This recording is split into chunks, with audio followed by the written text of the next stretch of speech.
Last time on Conmen's 'Cause We Love It. 2 words. Tom Hiddleston. Now for the continuation. I'm here with Sherlock and Jean Grey with the Phoenix Force. How are you two doing today? Pretty good. Doing great, yeah, great. How's the convention been treating you both? It's pretty good. It's coats a little hard on the shoulders, but it's been fun. Really good. I like everyone here is just so into it. Everyone knows who you are, and everyone's so friendly. What's your name, sir? My name's Nate Cargill. And what is it about Luke Cage that made you want to put together this costume? So for me, Luke Cage is like, he's kind of me. Like, a lot of people, see me as like the big black impenetrable force of nature, and that's kind of what Luke Cage is.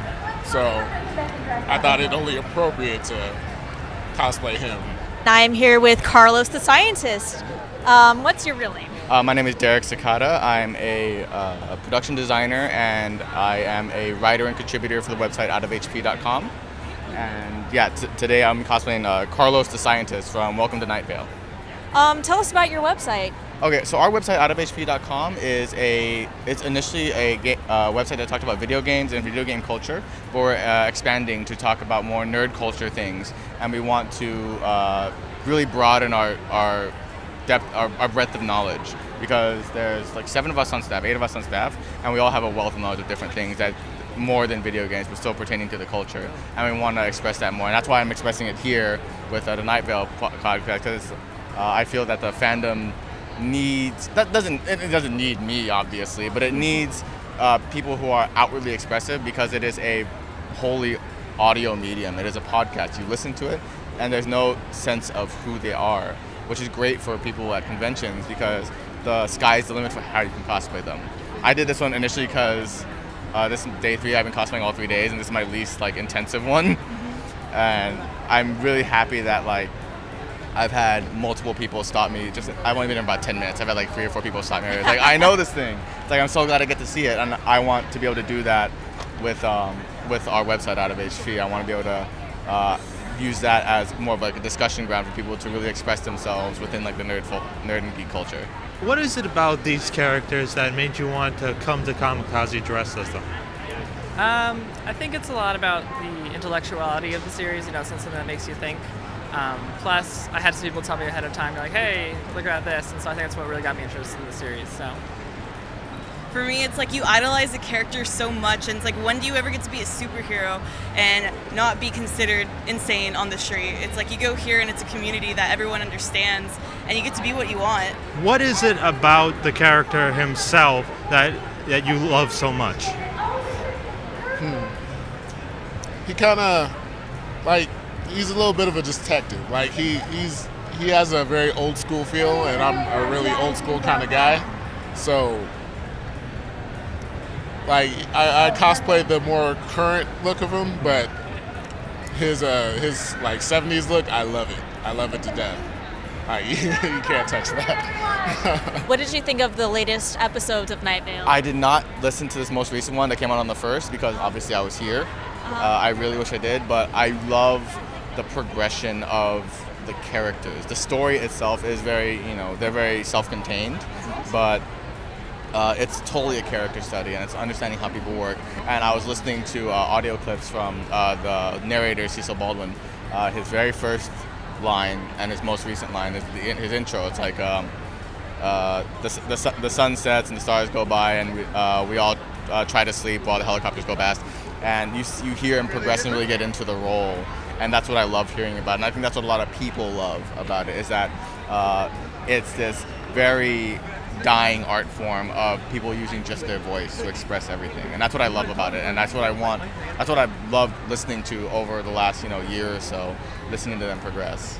Much like a throwback to the old radio shows of the 40s and stuff, am I right? Exactly. That's exactly why I started listening to it. I was like, okay, this is something fresh, and this is something that needs people to listen to it.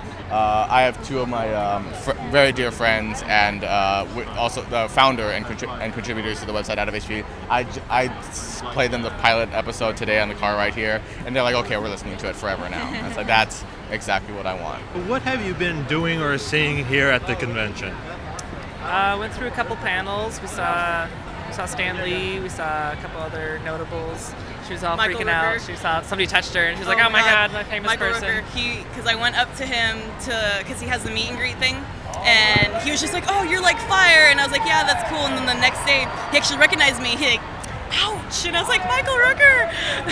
So it's cool seeing people, seeing like cool celebrities and stuff, and then they're all great people too. It's like they're regular people, and it's just everyone's been really nice. We've been doing lots of panels, lots of shopping. I spent so much money here, Christmas shopping. I think the also fun part is that getting to, as I said before, like interact with other people who have similar interests to you, and you're like, oh, you have such a good costume. Like, oh, you have such a good costume. Like, so it's sort of that camaraderie there. I think is also really fun. Right. Yeah, taking pictures of people of the same fandom, like looking for X-Men and then looking for anything BBC. Being on the pursuit for Cyclops for 2 days. Yeah.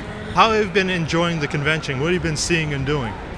Oh, I've been all over the place. I've been here all 3 days. I haven't done too many of the panels. I saw the panel with Stan Lee on the first day.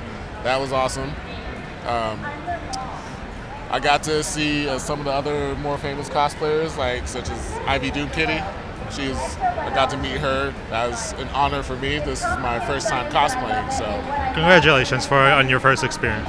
Thank you very much. This has been a really awesome, fun experience for me. So I plan on doing it as much as I possibly can.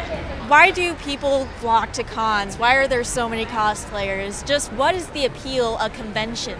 That is a very good question, and I think it's part of, as a sense of community, we want to feel included. We want, as people, as a social construct, we want to have an environment where we feel safe to express who we are in certain aspects. Yesterday I was cosplaying as a character from Homestuck.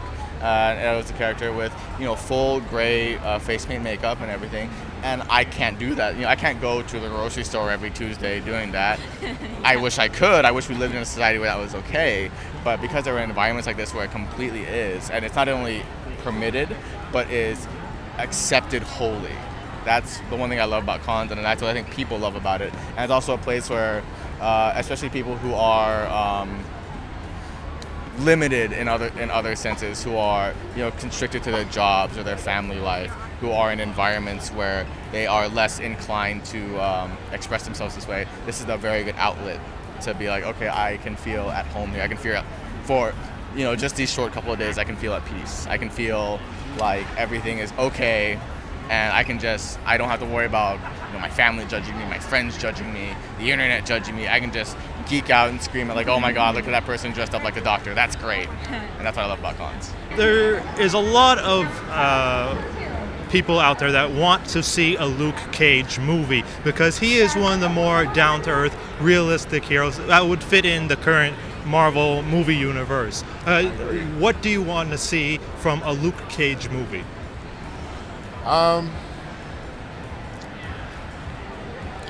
With movies, it's always kind of difficult to really put the full story in without changing details. Mm-hmm. But if they can get the base story, kind of an origin story of how he came to be, it would give the people a lot more knowledge on Luke Cage, because a lot of people know who Luke Cage is, but a lot of people don't know who Luke Cage is. So, Secret Avenger leader, new Avenger leader. He's kind of been all around the map in terms of Marvel. So, I think a good origin story, showing how he came to be, how he hooked up with Iron Fist, became great friends, something like that. Put some action in it, of course, but we need a good origin story. Maybe that Iron Fist can be that after the credits scene. Exactly. What did it take to put together your costumes? This one I went to one other convention with this already. It was more just kind of finding the individual pieces, because it's not something you can get as a set. So sort of adapting some of the things I already had, finding a scarf in the middle of summer in California, ordering the cut online, that sort of stuff. So just a whole bunch of different sources, The hat I actually just picked up for like $5 off of Amazon, just because I was like, well, why not? Let's get a hat. It's a cheap prop. Yeah, for me, it's just basically getting a bodysuit, making sure it fits, and then adding everything to it. Yeah, mine's just one whole piece put together. And a wig. And a wig. That's my hair. It's natural.